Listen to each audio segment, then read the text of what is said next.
سعيدا كن فريدا عش بفخر في الحياة لا تبالي فالمعالي بالتحدي لا سواه.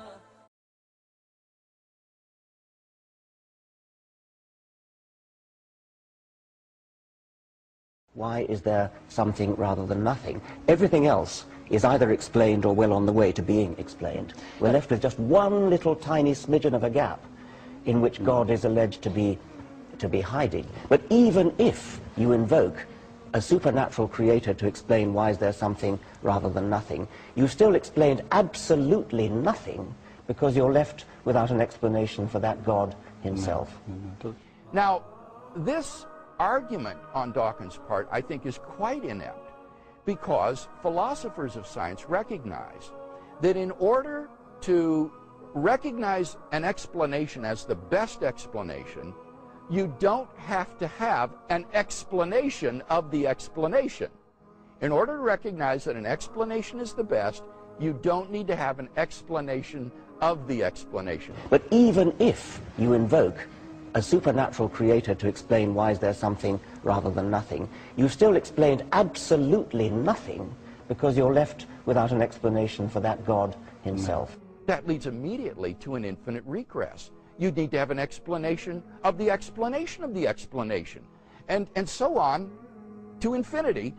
You would never have an explanation of anything, which would destroy science.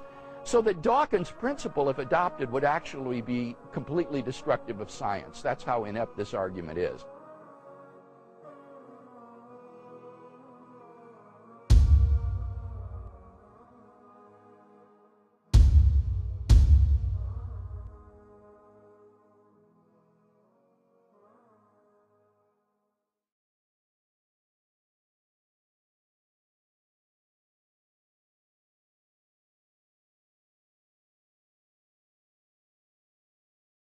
بسم الله الرحمن الرحيم قل هو الله أحد الله الصمد لم يلد ولم يولد ولم يكن له كفوا أحد.